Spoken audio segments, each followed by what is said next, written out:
Suppose if humans possessed gills and were able to breathe underwater like fish? Exactly the way that cold would it be to swim close by dolphins and ocean turtles however long you need? Could we finally explore all of Earth's waters if we could breathe underwater? Would we move to the bottom of the sea instead of this terrestrial life? Maybe we could see how polluted our oceans are and clean them up. There is no doubt that humans are not suitable for aquatic life. How long might you at any point pause your breathing? You probably can only hold your breath for about 2 minutes if you are not a professional freediver and do not belong to the Bajo people who can stay underwater for up to 13 minutes.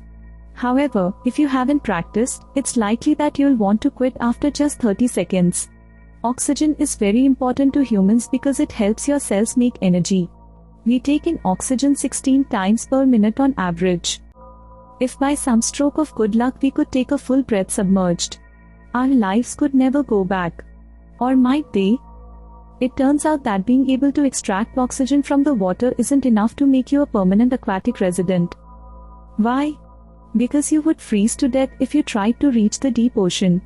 When your body temperature drops below 95 degrees Fahrenheit, 35 degrees Celsius, your organs are on the verge of total failure due to malfunctions in your heart and nervous system.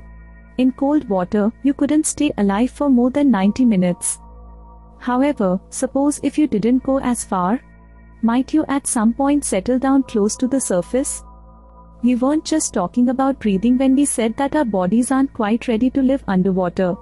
Not only do we lack flippers but also not enough body hair or fat to keep us warm in cold water and prevent hypothermia.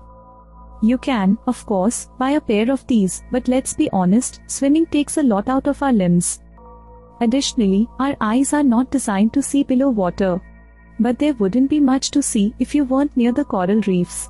Expect darkness for 24 hours. Muddy in parts.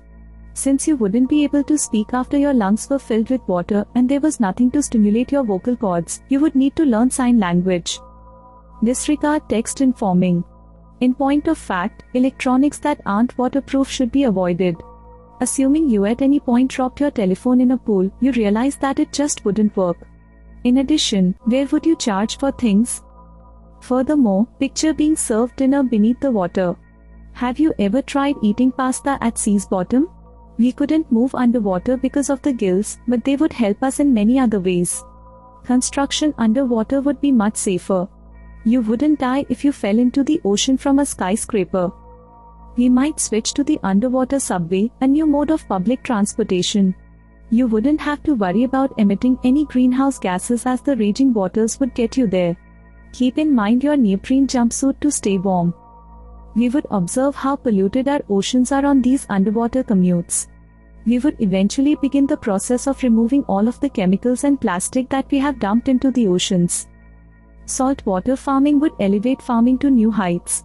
We would begin cultivating a variety of salt-tolerant crops, including quinoa, beets, dates, sea kale, and other plants like pigeon grass for fish and shrimp feed and for our own consumption. In fact, gills would alter our lives.